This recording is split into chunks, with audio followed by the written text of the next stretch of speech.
So, yeah, you also were talking about, excuse me, sorry, I have lots of paperwork. Yeah. Here we go.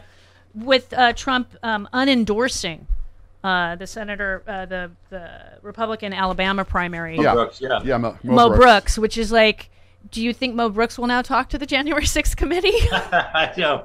Well, it's interesting, Dems in disarray has obviously been a favorite media narrative for years and years. They're always being outmaneuvered, outsmarted by super savvy Republicans. Trump right now is a one-man wrecking crew, specifically with this primary season. Yes.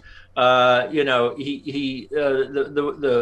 senator he picked for the Republican primary in Pennsylvania had to drop out because of domestic issues. Right.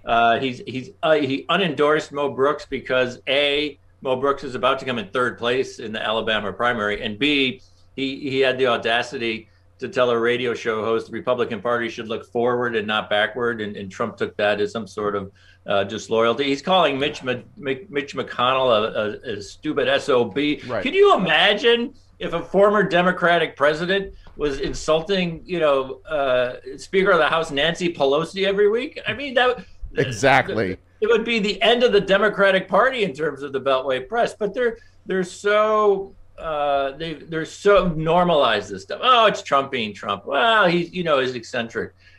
We've never seen a Republican Party or any kind of party that is in open warfare with itself day in, day out. That's not to say Trump isn't still obviously the presumptive nominee for 2024, and there isn't still a cult following.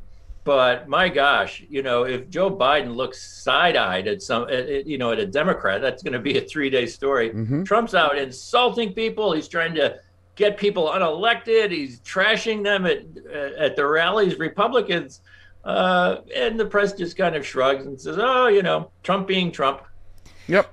And truth, in terms of truth and Trump, I mean, he's one of the most failed businessmen of our generation. So, of course, that was going to be a flop. Yep. Of course it was. Well, Eric, thank you so much for coming on today. We really appreciate our little two-person thing That's today. right. And Steph will be back next week. Yes. And I'm sure she'll watch Chuck Todd and have some things to talk to you about. Have some things to talk about, some things. Thank you so much, Eric. Thanks, have a Eric. good week. Have a great week. You too. Bye-bye. Bye.